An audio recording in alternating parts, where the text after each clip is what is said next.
কেন হযরত নূহ আলাইহিস সালামের নাম শুনলে পৃথিবীর সকল সাপ বিচ্ছু সবাই ভয় পেয়ে যায়? আজও উম্মতে মুহাম্মদী তথা রাসূল সাল্লাল্লাহু আলাইহি সাল্লামের উম্মতেরাও রাস্তাঘাটে যেখানেই সাপ বিচ্ছু দেখবে, হযরত নূহ আলাইহিস সালামের প্রতি এক বিশেষ দোয়া পড়া মাত্রই সাপ বিচ্ছু সাথে সাথে সরে যাবে রাস্তা থেকে। এটা পরীক্ষিত একটা আমল। প্রিয় দর্শক, এর পেছনে ইতিহাস আছে। কেন হযরত নূহ আলাইহিস সালামের নাম শুনলেই সাপ বিচ্ছুরা ভয় পেয়ে যায়?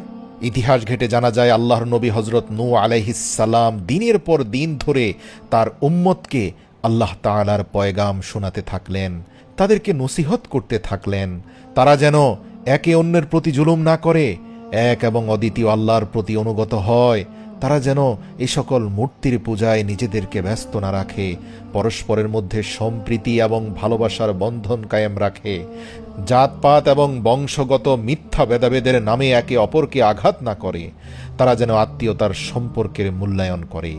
কিন্তু হযরত নূহ আলাইহিস সালামের কওম সর্বদাই তার সাথে ঠাট্টা বিদ্রূপ করতে লাগলো।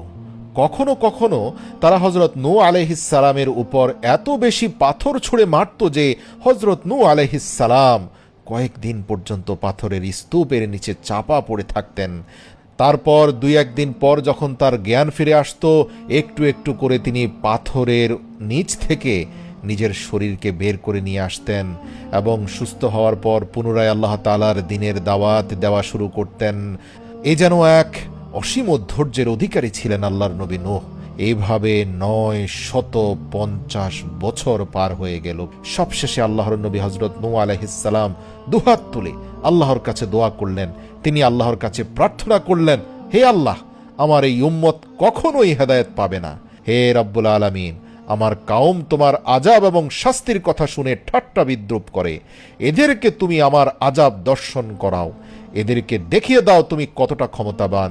প্রিয় দর্শক, বলা হয়ে থাকে 950 বছর পর আল্লাহর নবী নূহ এতটাই রাগান্বিত হয়েছিলেন যে পৃথিবীর ইতিহাসে কোনো নবী এত বেশি রাগান্বিত হন নাই।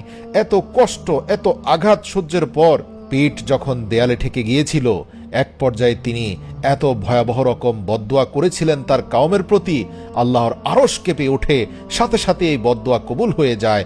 অতএব হযরত নূহ আলাইহিস সালামের প্রতি আল্লাহর পক্ষ থেকে নির্দেশ হলো, হে নূহ, তুমি একটি নৌকা তৈরি করো এবং সেই নৌকার মধ্যে দুনিয়ার সমস্ত জীবজন্তু পশু পাখি হতে এক এক জোড়া এবং যে সকল মানুষেরা তোমার প্রতি ঈমান এনেছে তাদেরকে উঠিয়ে নাও।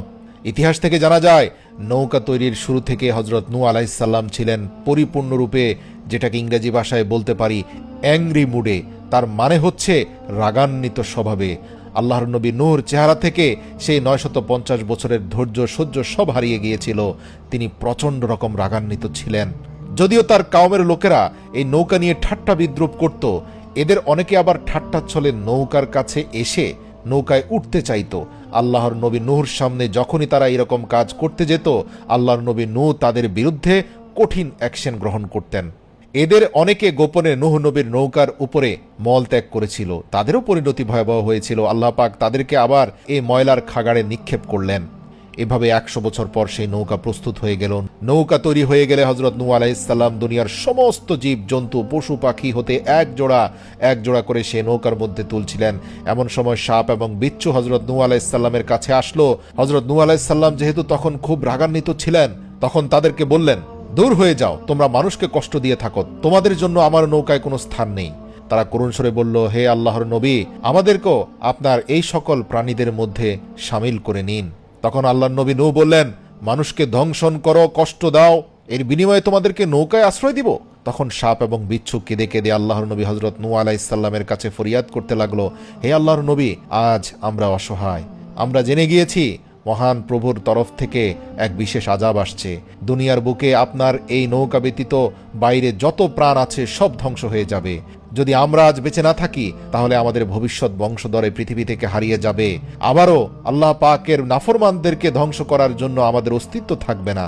আমরা আপনার সাথে ওয়াদা করছি, যে কোনো মানুষ সালামুন আলা নূহিন ফিল আলামিন এই দোয়া পাঠ করবে, আমরা আমাদের অস্তিত্ব এবং আমাদের সৃষ্টিকর্তার নামে কসম করে বলছি আমরা সেই মানুষকে কোনো কষ্ট দেব না।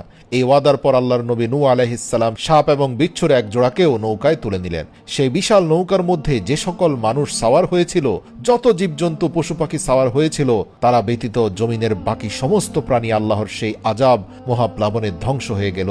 তুফান থেমে যাওয়ার পর আল্লাহর নবী নূহ আলাইহিস সালাম জমিনে অবতরণ করলেন এবং পুনরায় এই জমিনকে আবাদ করলেন। সমস্ত সৃষ্টিকুল পৃথিবীতে জীবন যাপন করতে শুরু করলো, কিন্তু সেই ওয়াদাটিকে কোনো মানুষ বা জানোয়াররা আজ পর্যন্ত ভুলে যায়নি। এবং আল্লাহ তাআলার কোরআনুল কারিমে সূরা সাফফাত এর ৭৯ নম্বর আয়াতে এই দোয়াটিকে সংরক্ষণ করে রাখলেন আল্লাহ তাআলা। সেখানে বলা হয়েছে সালামুন আলা নূহিন ফিল আলামিন। এই আয়াতের সঠিক অর্থ হচ্ছে শান্তি বর্ষিত হোক হযরত নূহ আলাইহিস সালাম ও তার বংশধরগণের উপর। আজও যখন কোনো মানুষ যদি বন জঙ্গল অথবা কোনো নির্জন প্রান্তরে কোনো সাপ বিচ্ছুর আতঙ্কে থাকে, তারা যদি চায় যে সাপ বিচ্ছু হাত থেকে তারা রক্ষা পাবে, তখনই এই সকল হিংস্র জন্তু জানোয়ারের মুখোমুখি হওয়া থেকে নিজেকে রক্ষা করতে একবার শুধু দিল থেকে পড়বে সালামুন আলা নূহিন ফিল আলামিন। সাথে সাথে আল্লাহ পাক তাকে যাবতীয় বিচ্ছু, সাপ ও হিংস্র জন্তু জানোয়ারের হাত থেকে রক্ষা করবেন ইনশাআল্লাহ।